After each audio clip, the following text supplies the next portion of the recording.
मजबूत नेता, निर्णायक सरकार, भारतीय जनता पार्टी। अभी पिछले दिनों आतंकवाद का एक बहुत जो खेल खेला गया, लेकिन एक मोदी मॉडल उसमें आपने अपना दिया। धमाके हुए, खटाखट पकड़े गए, लोग धरे गए, उसके बाद पूरी हर जगह आपका मॉडल अपनाया जाने लगा।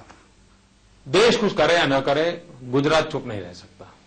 और जब तक आतंकवाद के संबंध में जीरो टॉलरेंस एटीट्यूड नहीं होगा, हम नए आतंकवादी पनपने से भी नहीं रोक पाएंगे, आतंकवाद को भी नहीं रोक पाएंगे और निर्दोषों को मरते हुए हम देखते ही रह जाएंगे।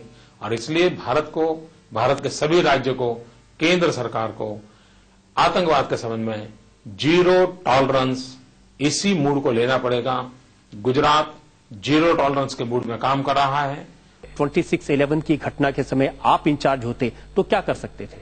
पहली बात है, जो मैंने गुजरात में किया वो करके दिखाता। मुझे देर नहीं लगती, मैं आज भी कहता हूं, पाकिस्तान को उसकी भाषा में जवाब देना चाहिए, पाकिस्तान को उसी की भाषा में जवाब देना चाहिए। ये लव लेटर लिखना बंद करना चाहिए। ये प्रणब मुखर्जी रोज एक चिट्ठी भेज रहे हैं और वो सवाल भेज रहे हैं, ये जवाब देते फिरते। गुनाह वो करे और जवाब भारत सरकार दे रही है। 2001 की वो घटना, उसके बाद आज तक अमेरिका में कोई छोटी घटना भी नहीं हुई है। हिंदुस्तान में भी ये व्यवस्था हो सकती है। साहस चाहिए, हिम्मत चाहिए, संकल्प चाहिए।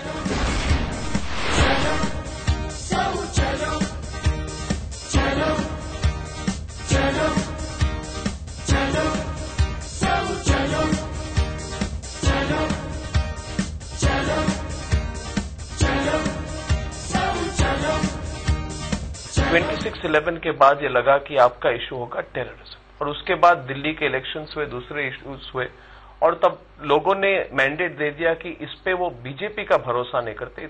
आज देश में और दुनिया में आतंकवाद एक अहम इश्यू है और इन दिनों हिंदुस्तान में वो और महत्वपूर्ण हो गया है।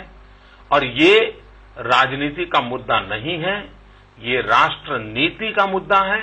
लेकिन इंटरनेशनल प्रेशर है, उसका भी तो ख्याल रखना पड़ेगा सरकार को। इंटरनेशनल प्रेशर पैदा करने की ताकत आज हिंदुस्तान में 100 करोड़ का देश है। पूरी दुनिया पे प्रेशर हम पैदा कर सकते हैं जी। कोई हम पर कैसे प्रेशर पैदा करे? ये उल्टी गंगा क्यों चली, मैं हैरान हूं जी। पाकिस्तान हमको मार के चला गया, पाकिस्तान ने हम पर हमला बोल दिया मुंबई में, और हमारे मंत्री जी अमेरिका गए और रोने लगे, ओबामा ओबामा ये हमको मार के चला गया, बचाओ बचाओ। ये कोई तरीका होता है क्या? पड़ोसी मार के चला जाओ और अमेरिका जाते हो? अरे पाकिस्तान जाओ ना। નરેન્દ્રભાઈ મને સહજ ગમે છે, એની એફિશિયન્સી, એની સુરવીરતા, એની રાષ્ટ્રભક્તિ, એને રૂમાને રૂમાલ એક જ ઝેર 5 કરોડ।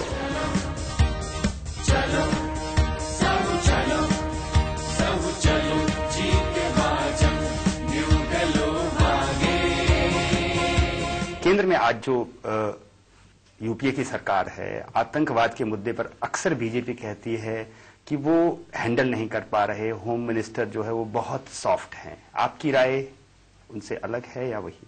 होम मिनिस्टर की चर्चा करना बेकार है, पूरी यूपीए सरकार जिम्मेवार है। मनमोहन सिंह जी, सोनिया जी का नेतृत्व में जो कुछ भी दिल्ली में चल रहा है वो सब के सब जिम्मेवार है। ऐसा तो नहीं है कि आपके राज में आतंकवादी हमले न हुए हों?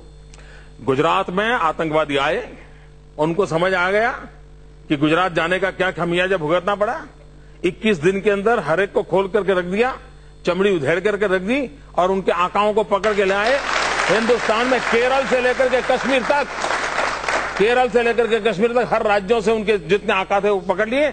आने वाले लोकसभा चुनाव में आप क्या सिनेरियो देखते हैं? आप देखिए कि दिल्ली की सरकार आतंकवादियों को पकड़े और उसी आतंकवादियों को बचाने के लिए उसी सरकार के पैसों से चलने वाली यूनिवर्सिटी लीगल एड की बयानबाजी करे और उसी सरकार का मंत्री उसका समर्थन करते हैं।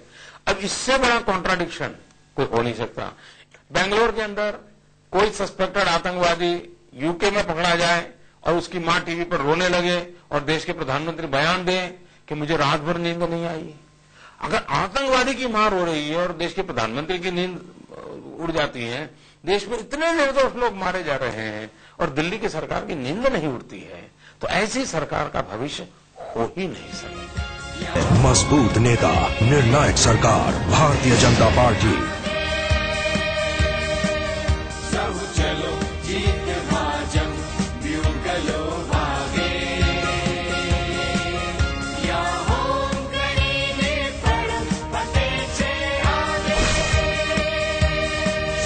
एक बार ये भी लगता है जो लोग पकड़े जाते हैं अंत में वो छूट जाते हैं, कोई उनके खिलाफ चार्जशीट नहीं फाइल हो पाता। कानूनी व्यवस्था होनी चाहिए। आपने भी एक कानून केंद्र सरकार के पास भेजा हुआ है, लेकिन लोगों को डर है कि उस कानून का दुरुपयोग होगा, आप उसका दुरुपयोग करेंगे, और खासकर जो दिल्ली में बैठे लोग हैं वो कहते हैं माइनॉरिटी पे दुरुपयोग करेंगे आप। उस गुजको कानून में एक बड़ा प्रावधान है साहब, बड़ा इंटरेस्टिंग प्रावधान है।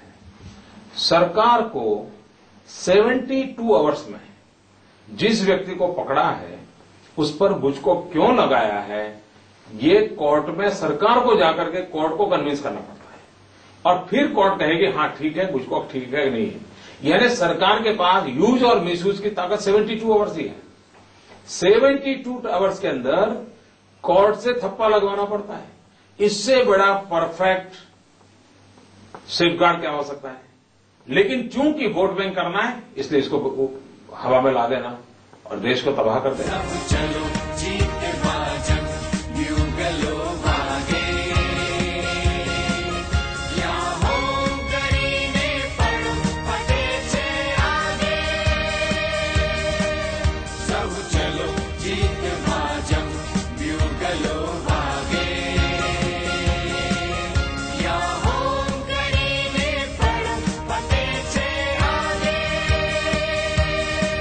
आतंकवाद के नाम पर राजनीति हो रही है। आतंकवाद की बीजेपी का नहीं है, कांग्रेस का नहीं है, मानवता के खिलाफ एक जंग है। इस पर क्यों वो कहते हैं जी नहीं हम नहीं कानून बनाएंगे, आप कहते हैं कानून बनाएंगे, तो दोनों की सोचने का अलग अलग तरीका क्यों है?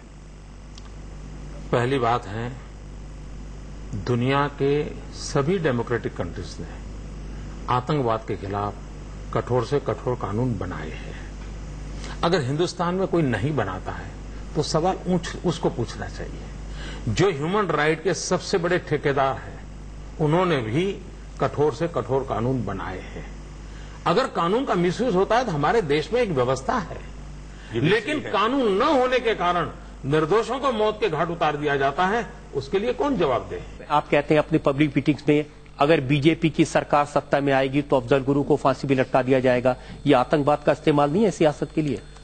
अफजल गुरु को फांसी नहीं देनी चाहिए क्या देश में इस चीजों की लोकतंत्र में डिबेट होनी चाहिए कि नहीं होनी चाहिए? क्या डिबेट होनी चाहिए? मोदी कुर्ते की डिबेट होगी क्या? अफजल गुरु को फांसी मिलना चाहिए। मैं यहाँ के जनता की अदालत को पूछना चाहता हूँ, अफजल गुरु को फांसी मिलनी चाहिए?